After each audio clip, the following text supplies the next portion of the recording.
Good afternoon again, and welcome to Cracking the Lens, exploiting HTTP's hidden attack surface. Have you ever seen a tempting target but had to ignore it because it's not quite within the scope of your test? Or maybe you saw something that is within scope but it's just not very interesting looking and not worth wasting any time on. Load balancers and analytic systems are everywhere, but they're just a bit boring. They form a lens in front of websites that we're used to looking through rather than at. In this session, I'll share with you proven techniques to hunt these systems down, crack them open, and use them as gateways into our target's infrastructure. Some of these techniques involve requests so malformed that they break certain hacker tools and may exploit systems that you never even realized existed. Right at the start of this research, I wrote a simple payload that was designed to make vulnerable systems send a ping back to my server. And I sent that payload to a couple of thousand sites, and I got quite a few ping backs. But there was something slightly strange about a few of them. I noticed the ping backs coming from cloud.mail.ru and imgur.com were coming from the same IP address, which was a bit weird because you wouldn't think that they would be on shared hosting. And so I did a reverse DNS lookup on this mysterious IP address and found that it belonged to my own ISP, which is even stranger, bearing in mind that this can't be caused by some kind of caching solution, because they're clearly doing dynamic processing of my input, or they wouldn't have been exploited. And so I took the request that's in the payload and I resent it a few times in the repeater, and I noticed that the response from cloud.mail.ru was coming back to me in about 52 milliseconds, which is suspiciously fast for a request that's supposedly going from me in England to the server in Russia, and then all the way to the pingback server in Ireland, and then all the way back again. And so I decided to do a couple of trace routes. The one on the left simulates a HTTP connection, because it's a trace route to port 80. And as you can see, this connection is never getting onto the actual internet. It's being terminated inside my ISP. Whereas the HTTPS connection goes all the way to where the server is actually located in Russia. You can see that on the right. And that is even more suspicious because it suggests that the person who's doing the interception doesn't have their HTTPS secret keys that would enable them to actually intercept HTTPS safely and without notifying the users. So it means this interception is going on probably without the permission or knowledge of cloud.mail.ru. And also, I found that this was affecting not only me at work, but also on my home connection. So this was affecting all consumer and commercial users of BT Broadband. BT Broadband being the largest ISP in England by quite a long way. And I investigated this further and I found out what the purpose of the system was, and I found out that I could potentially hijack the system using the vulnerability in it and make alterations to the traffic of millions of BT users, which would be kind of cool. But that's just a distraction from the question that we should be asking, which is, given that for many years, I and many other British pen testers have been doing security audits through an exploitable proxy system without ever realizing it, what else have we missed? There was one other suspicious thing about this server, which was that the reverse DNS resolved to predator.alien.bt.co.uk, which doesn't exactly suggest this is a friendly kind of system.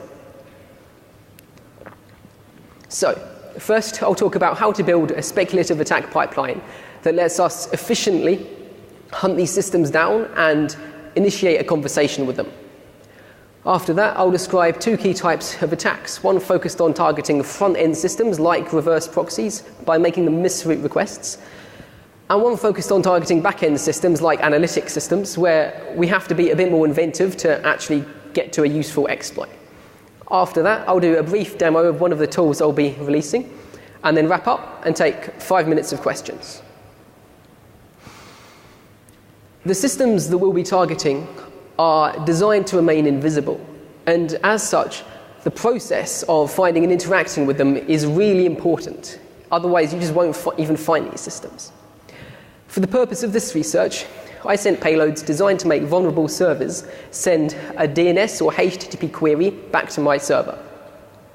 This approach to finding vulnerabilities has been so effective in recent years that my boss recently coined an acronym for it to try and get more attention to it. So we call it OWAST, Out of Band Application Security Testing. And if I use that acronym, now you know what I mean. It's just trying to find a vulnerability by sending a payload that will cause a pingback.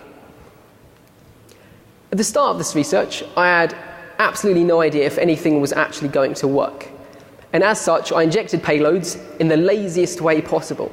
I simply made a burp match and replace rule that put a hard-coded payload in every request that got proxied through burp, and then just browsed some websites. And that found quite a few interesting bits of behavior, but it didn't get me much useful information because it didn't correlate the pingback that my server received with the payload or the request that caused the pingback. So in many cases, I couldn't even tell which website a pingback was coming from. I thought that I could correlate it by looking at the time the request was sent and the time the pingback happened. But that doesn't actually work in many cases. For example, what we've got here is a server that, for some mysterious reason, has decided to ping me once every 24 hours. And it kept doing that for days. And I was never able to find out what caused that behavior, what system that was, or actually get anywhere useful with that. So to fix this issue, I wrote Collaborator Everywhere, which is an open source Burp Suite extension, which injects a number of unique pingback payloads into every request being proxied through Burp, and it uses those to automatically correlate the request with the response, with the pingback. So even if you get a pingback 12 hours after you send the payload, it will still be able to link those together for you and give you some information that's actually useful. Now, that tool worked pretty well. It found about half the vulnerabilities that I'm going to show you in this presentation. But I noticed that on one site, it was only finding an issue intermittently. And that was because they were using round-robin DNS to point me to one of their 5 front-end load balancers. And only one of their load balancers was vulnerable. So when you're targeting front-end systems, you need to bear in mind that you need to hit all of the systems rather than just an arbitrary one. And to do that, I switched to using mass scan, and then eventually switched to using zgrab, which is basically mass scan but with more useful features for sending attacks to websites. So if you want to do a focused manual audit on a specific site, Collaborator Everywhere is the best tool for the job. But if you want to send payloads to thousands of different websites and spray them over someone's entire infrastructure, zgrab is the way to go. So who did I target? Well, I targeted everyone that I could legally target, which means every site that has a bug bounty program that doesn't forbid automated testing. And to identify them, I manually reviewed every single program on HackerOne and Bugcrowd, which was quite boring. But at the end of that, I had a spreadsheet from which I could generate a regular expression that would match any domain name that was within the scope of any bounty program that I could legally test. I then combined that regex with Rapid7's Project Sonar database of all known host names. And by combining those two, I had a short list of 3 million hosts that I could send payloads to that were all within scope of bug bounties, and I hadn't actually had to send any requests or do any DNS lookups myself. That resolved to about 50,000 active web servers. I initially populated this list of targets also using reverse DNS lookups, but I ran into a little bit of a problem with that. The problem is that Google has got a bug bounty program, and some websites, for whatever reason, like to spoof Google's reverse DNS. They like to pretend to be Google. I'm not entirely sure why they do this, but the result is that if you trust reverse DNS, you will end up sending payloads to people who are probably not expecting you to send payloads to them and might not be too happy about it. Now, you could argue that they're asking for it by making that reverse DNS setup, but I wouldn't recommend that overall. Now, if you're going to send a request to 50,000 web servers, you might as well make sure that it's optimized to hit as much attack surface as possible. One way to do that is using the no transform directive for the cache control header, which instructs systems like reverse proxies not to rewrite the request in any way, before passing it along, because that might break the payload that you're sending. Also, you could try resending your payloads, but using the X-forwarded proto header to pretend that you're using a protocol other than the one that you're really using, which can also just cause unexpected scenarios and let you hit code paths that most people never touch.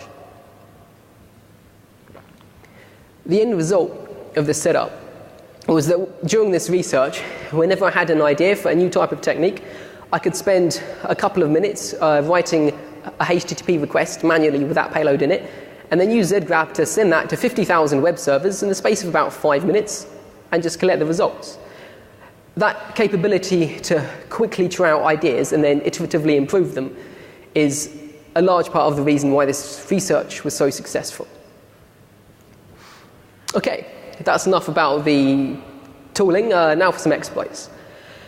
So first of all, we're going to target things that sit in front of the application, and we're going to try and trick them into routing requests to internal services. This is services that are meant to be private. So this is a type of server-side request forgery, but it's a lot more powerful than your run-of-the-mill SSRF.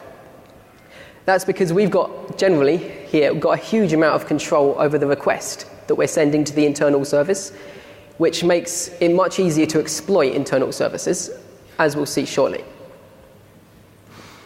The simplest way to make your request get misrouted is simply to change the host header to where you want the request to get routed to.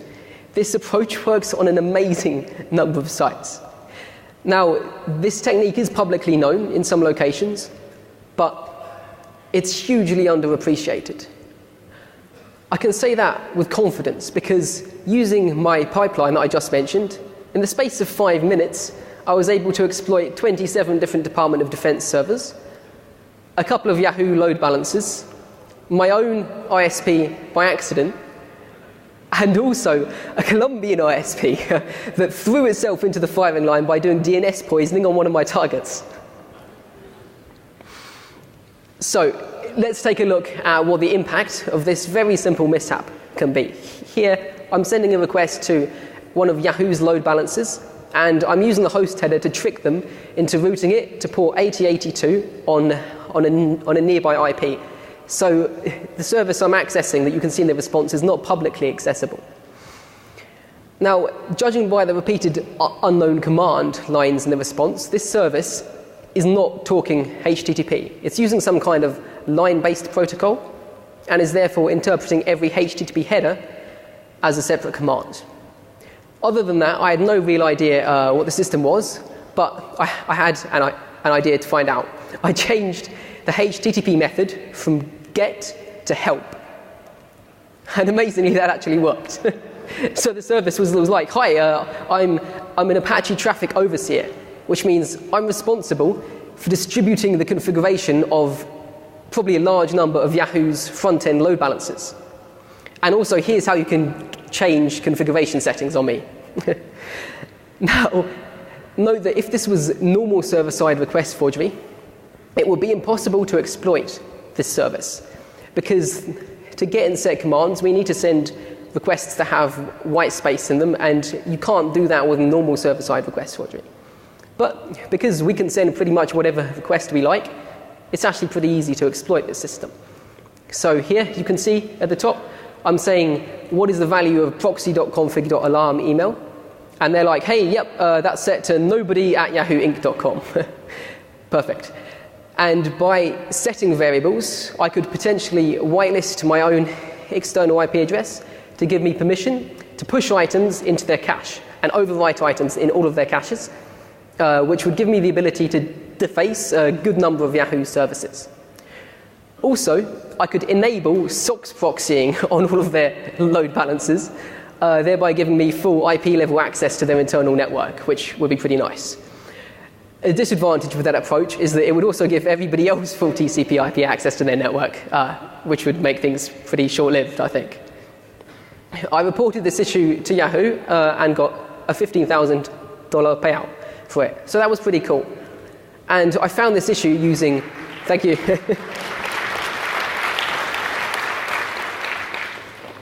There's more where that came from. I found this issue using Collaborator Everywhere. And when I made that, and they fixed it pretty fast. And when I made that pipeline that I mentioned a couple of weeks later, I found another server with the same vulnerability. So I got another 5,000 for that, for 20,000 total, which was a really good start to this research. As mentioned, the same technique also worked on my ISP. And I could use it to make this set of proxy servers route my request to their own administration interface. And if I could brute force the password on that, or it was using default credentials, they don't have a bug bounty program, so I don't actually know if they were. I could use rewrite rules to rewrite the requests of millions of BT users, which would be quite nice. But what I really wanted to know was, what is the point of this interception system? What is it doing? And to try and find out, I did a traceroute of the whole IPv4 space with a TTO of 10, which meant the packet never left my ISP's infrastructure. And that showed me that roughly 5% of website IP addresses had been blacklisted and would be routed into this proxy system. There's an interesting side effect to that, which is that if your website's IP address is on this blacklist, perhaps because you're just using cloud hosting and you've got no control over what IP addresses you're on, all traffic from all BT users, which is the majority of England, is going to come from about 5 IP addresses. And that means if you're doing any IP-based authentication, it's going to fail horribly. And also, if you decide to IP ban any of these users for bad behavior, you might end up banning a substantial part of England, which wouldn't be much good. Anyway, after your traffic, if your request is to one of these blacklisted IPs, it gets routed into this pool of proxies, and then they apply a blacklist of host names. And if you're trying to access a dodgy host name like icefilms.info, you see this message, which I'm sure none of the upstanding English people in the audience have ever seen before. It says, access to the websites listed on this page has been blocked pursuant to orders of the High Court, although of course it's pretty easy to bypass. So it looks like this system is being used to prevent copyright infringement. But when I reported the admin access vulnerability to BT, I got a little bit of backstory. This system was actually originally built as part of Clean Feed, which is a government initiative to block access to images of child abuse. It's just that after it was made, it was quickly repurposed to target copyright abuse.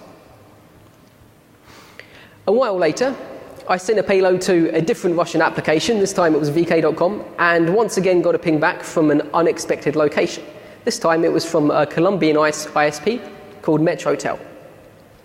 And because they're not my ISP, I knew that to get my payload to go to their server, they had to have done DNS poisoning. And I was using Rapid7's DNS database. So I contacted Rapid7, and they helpfully identified the responsible DNS server, and then I did lookups for the Alexa top million through this server to figure out who they were targeting. That showed that they were mostly focused on image hosts and social networks, and if you try to hit some of those, you would just get blocked, and it would say access to this has been blocked due to images of child abuse, along with this logo here. However, once again, that's not all this system was for, because they were also poisoning the DNS for bbc.co.uk, which is a news website. And I don't think you'll find many dodgy images on that site, which raises the question of why they want to route all traffic to that site through their proxies. Unfortunately, finding out why is quite difficult. They weren't doing any kind of injection or rewriting on all requests, as far as I could tell. So they're either targeting specific articles and maybe blocking access to or changing the content of those, or maybe they're just passively watching. Maybe they simply want to know which articles on the BBC you're actually reading so they can pass that information along to someone.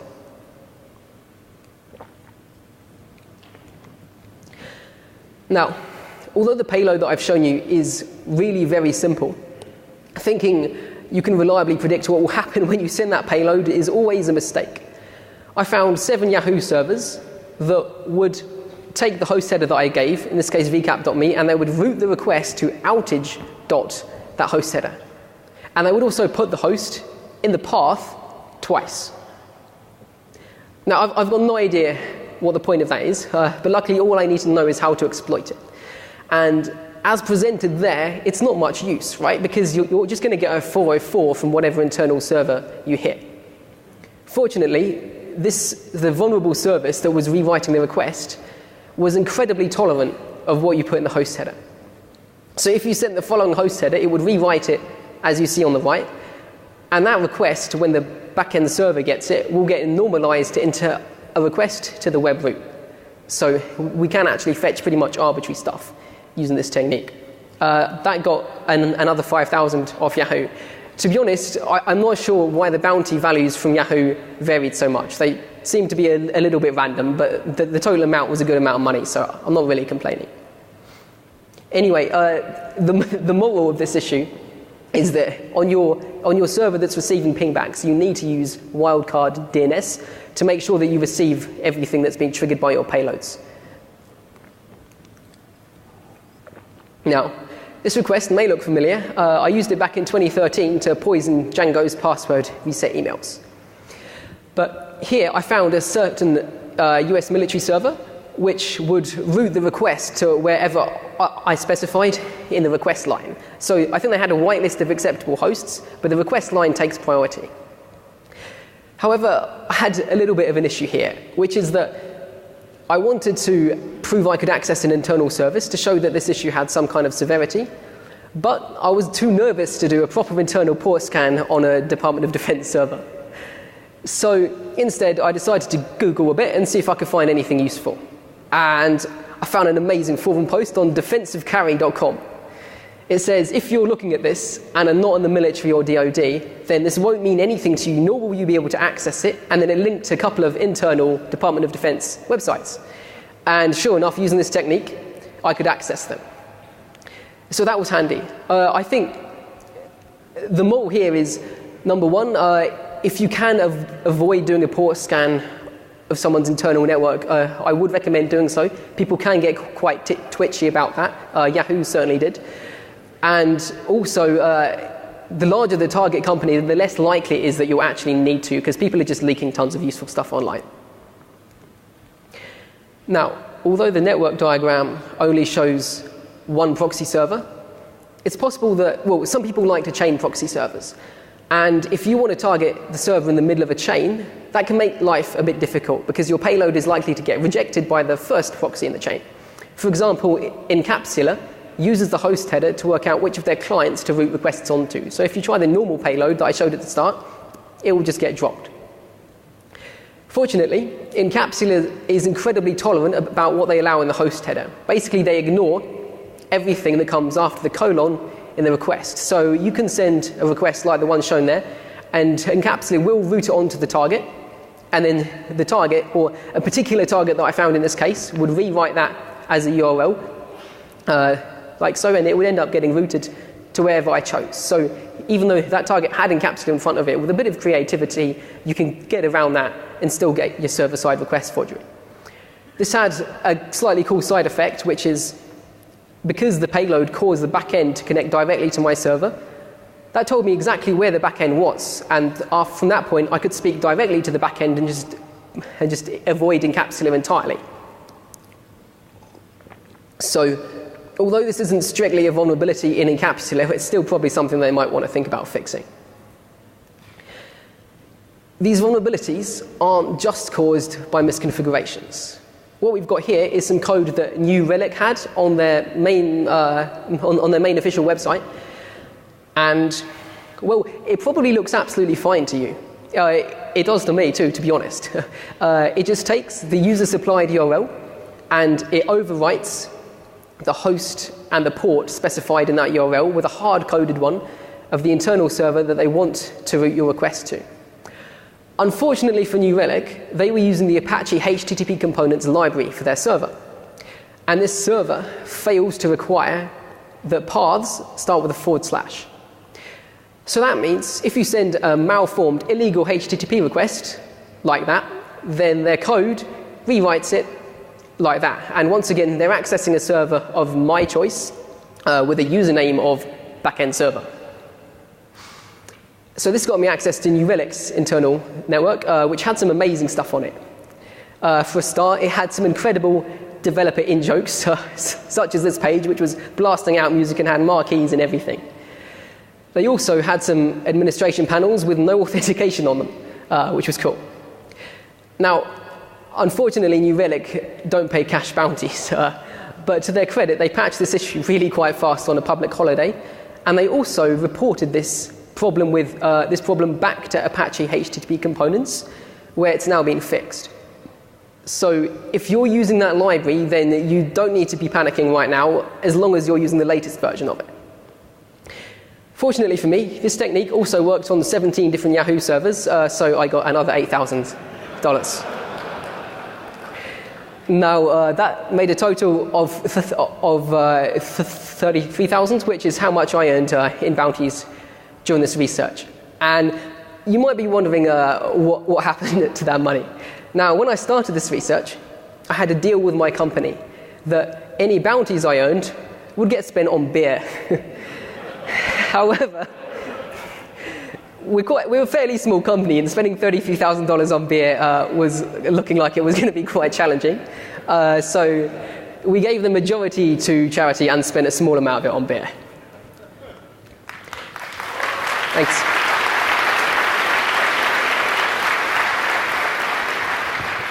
So possibly the strangest behavior that I saw during this research was courtesy of a website called GlobalLeaks, which is a bit like WikiLeaks, except actually legitimate.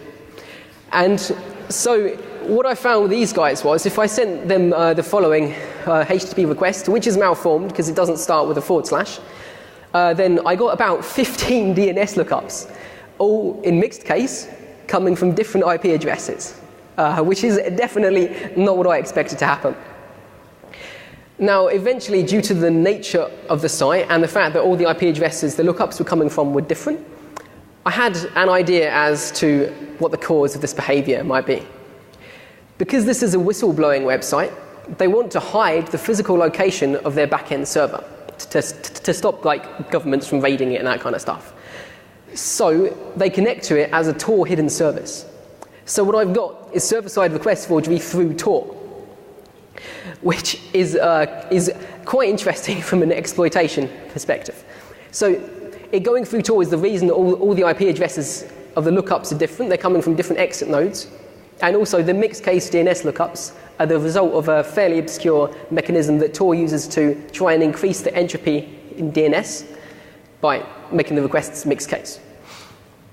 So the impact of this is hard to qualify because I can't access their internal network. It's definitely server-side request forgery, but I'm accessing whatever I try and access through Tor. What I can do, though, is get a decent expansion of attack surface, because I can make their Tor client, connect directly to my server. And if I've got a vulnerability for a Tor client, then that could be quite useful. Also, I could potentially use it to obscure an attack on a target, because I can use them as a hop and make them route my payload through Tor to my target. And that means even if the attack gets traced backwards through Tor, they'll just end up looking at this highly suspicious GlobalLeaks website that probably doesn't keep any logs and won't be able to figure out that it was me. All right, now let's talk about exploiting helper systems. Unlike misrouting attacks, with helper systems, causing pingbacks is often really easy, but exploiting the systems in a meaningful way can be quite hard. That's because server-side request forgery found in back-end systems is normally blind, which means we can't see the result from the internal request we've triggered, which means we can't adapt our attacks based on what we're seeing. This research started on a really old website that had an amazing sentence on it. It said, the XWAP profile header should contain a URL pointing to an XML document that specifies the features of a mobile device. So it specifies, this specification gives you two amazingly high-risk pieces of functionality. One, you've got to fetch a user-supplied URL. Two, you've got to parse the resulting untrusted XML file. And I immediately tried this out on a bunch of websites, but it didn't work on any of them, sadly, probably because it's so old. So I just tweeted it. And then I got a ping back from Facebook. It turns out Facebook does support this, but they fetch the URL you supply about 26 hours after you send the request. Fortunately, their implementation of this and their XML parsing seems to be secure as far as I can tell, although the fact there was a 26-hour time lag between each attack made it really tedious. So I might have missed something. So if you want to try and hack that, feel free. Fortunately, there are many other useful ways to trigger pingbacks from helper systems that are actually effective, are widely supported. The referrer header is the most popular one. A huge number of websites, you will not believe how many websites do this, will fetch whatever URL you specify in the referrer header. I'm not 100% sure why they're doing it, but I assume it's for some kind of analytics purpose. So that's probably the most effective way of triggering pingbacks in back-end systems, but also you'll be familiar with the X-forwarded4 header. You've probably used it to spoof your IP. It also supports host names. And if you specify a host name in there, then you can use the fact that you did or didn't receive a DNS lookup for that host name to work out whether they're trusting this header, and therefore whether it's worth using exploits that try and take advantage of this. And similarly, the slightly more obscure variants, true client IP and X-real IP, can be used in exactly the same way. Also, for some reason, Encapsula will fetch any URL that you specify, provided that you specify it with the same parameter name twice. I have no idea why they're doing that. I only found it by accident because a bug in my code meant that URL parameters got specified twice. And I don't know if it's exploitable because they don't have a bug bounty program, so I'm not allowed to actually try and find out. But there you go. So say that a site is fetching the URL specified in the referrer header. So what? What can you do? Well, one option is to try an off-the-shelf exploit. For example, you can make them connect to your server and run Responder on your server, which is a wonderful piece of code that tries to trick connecting clients into leaking credentials to your server. I tried this out on all of my targets. It didn't work on any of them, but while I was trying it out, some random guy with a vulnerability scanner hit my server and did get exploited. So I still count that as a kind of win. You can also try out Pacemaker, which is a Python fake SSL server that tries the lesser used client Heartbleed attack on connecting clients. And that did work on one of my targets. So on a site that I had blind server-side request forgery on, I was able to make them connect to my server and read memory from their back end, which was quite cool. Also, you can use tools like POF to do TCP/IP fingerprinting and the like. But that's a bit boring. Like off-the-shelf exploits only get you so far. What else can you do? Well, you can do more OWASP. So you will have found this behavior using a pingback technique, but that doesn't mean you have to stop using those techniques. You can take the latest struts2 remote code execution of the week and rewrite the exploit so it triggers a pingback, and then make their referrer crawler spray that payload across their own internal network, and maybe you'll get some shells. Even better, some of these clients that fetch the referrer render the page that they fetch using Phantom.js or the like. And that means that we can make them spray a cross-site scripting payload across their own internal network. And if that works, then we can inject a beef hook onto that site, and we've got full access, like persistent access to an internal website, which is pretty nice. So I've decided to dub this blind reflected server-side XSS. Also, depending on how they implement cross-protocol access restrictions in this thick client that they're rendering pages with, you can potentially get XSS in local files like procself environ. That can mean, if you can pull that off, that can mean that you can potentially use JavaScript in a local file like that to read files from their file system on their server, which is once again pretty nice. In fact, if they're rendering, there are loads of interesting things and loads of questions that it raises. For example, do they even enforce the same origin policy? Because some of them don't. And that means you can basically use them as a permanent proxy with the right JavaScript code. Also, maybe you can open a pop-up that subsequently won't get closed, giving yourself persistent JavaScript execution on their server. And you know, what plugins do they support? That could be interesting. To answer these questions, my colleague Gareth Hayes wrote a tool called Hackability. This is a website that you can connect to in a browser or anything that will render a web page, and it will perform tests to try and answer these questions for you. It will show you the answers visually, and it will also trigger requests to the server. So even if this is a blind server-side request forgery vulnerability that you've got, you can just look in your server logs and see what the results of these tests are. With this particular example, I've pointed Parity at this, which is the second most popular Ethereum client. Most notable because last week someone hacked it and stole $30 million worth of Ethereum using it.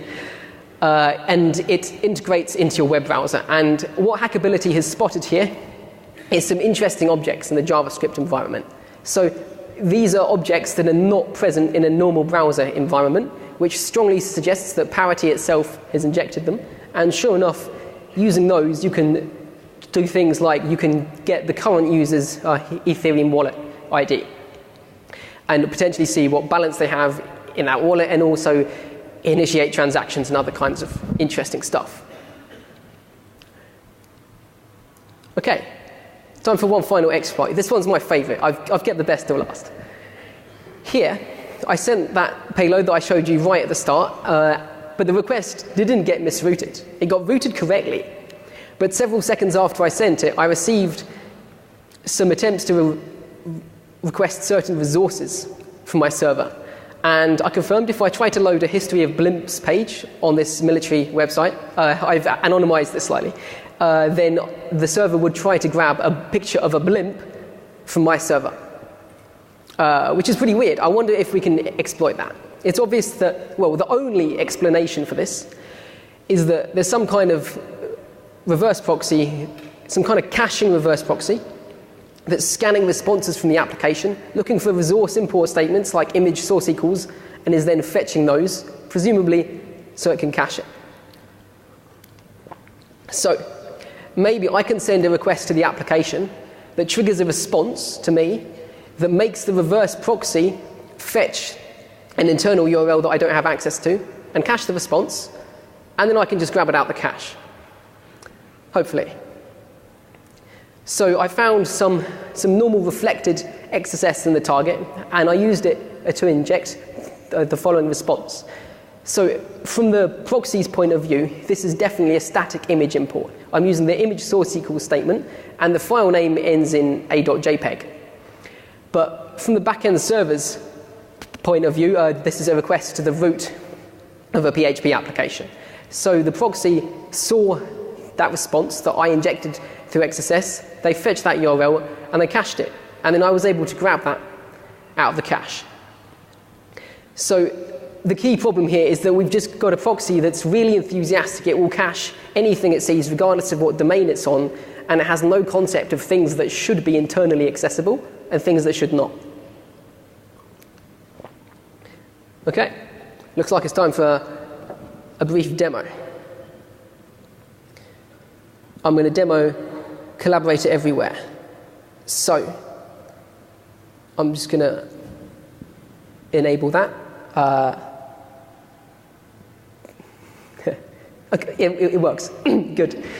So you can see here it's worked out what my IP address is. That's because sometimes when you're browsing, your browser will cause interactions, and if you don't realize that's you causing them, you can get very excited before you found out that you haven't really achieved anything whatsoever. So now I'm going to load Firefox, and it's going to ping open a bunch of websites.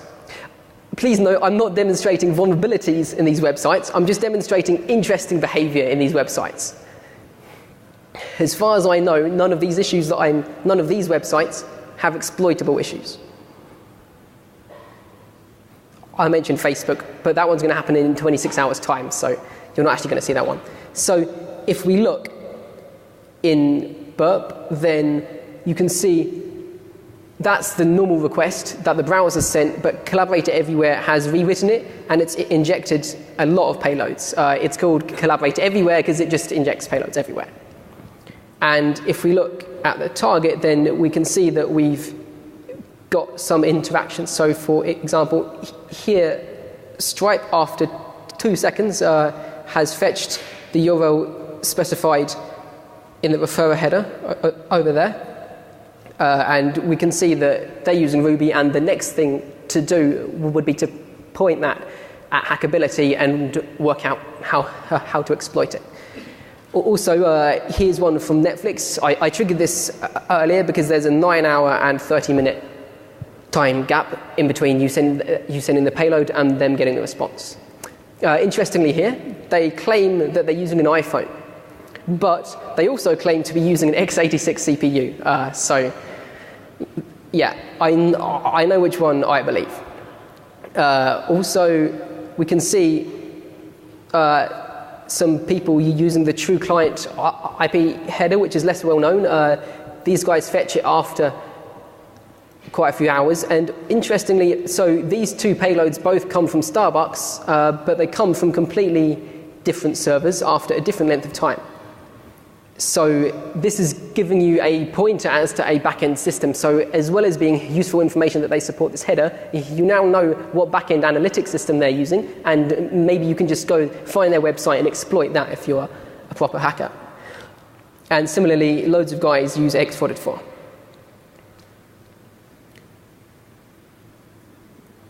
Okay. All right, so as far as replicating these issues goes, you can replicate them, all of them using Burp, of course, so I wouldn't have found them. As of today, there's an update to Burp that will make its scanner automatically find all of the vulnerabilities that I found about. Now, you could replicate these issues using Zap if it wasn't for issue 1318, which I reported to them a few years ago, which means that if you change the host header in Zap, Zap will send that request to the wrong place. So if you want to use an open source tool, I'd recommend using MITM proxy. It's extremely neat looking too. Now, if you want to help your clients replicate these issues, they might not be familiar with any of these tools, so you probably want to give them some kind of shell command. You can use curl to replicate some of these attacks, but the ones that are more malformed, the more advanced attacks, can't be done using curl. So you'll have to use ncat and then just pipe that. You have to use echo and then pipe that into ncat or OpenSSL as appropriate. Also, you may need to use the server name directive with OpenSSL to set the server name indicator field to make sure that it gets routed to the right place. So, how do you prevent these attacks? Well, as far as the reverse proxy attacks go, I think you just have to acknowledge that reverse proxies are designed to proxy traffic. So they're going to proxy traffic, and it only takes a tiny bug to make them proxy traffic to the wrong place. As such, they should be put inside a demilitarized zone where they don't have access to anything sensitive, where they don't have access to unauthenticated administration panels. As for crawlers, it may help to think of them as employees with really old web browsers who click on every link that you give them. On the bright side, unlike employees, they won't complain very much if you stick them in a sandbox, so once again, that's what I recommend. As for researchers, well, I recommend welcoming researchers. If you've got a bug bounty program that's public and allows automated testing, I've probably already tested your site. So you can have a little bit of peace of mind. So I see a lot of bug bounty programs that forbid automated testing, and I understand they're probably doing that because otherwise they get flooded with traffic by people scanning them with Acunetics and Burp millions of times. So what I'd recommend doing is saying, please don't use off-the-shelf tools on our website, but still allowing the use of custom tools. So the three key takeaways are that bug bounties enable white hat research at scale, load balancers are VPNs for the public, and crawlers are employees who click. I'll take 5 minutes of questions now, and if you have any more after that, feel free to come and speak to me at the back or send me an email. Don't forget to follow me on Twitter. Thank you for listening.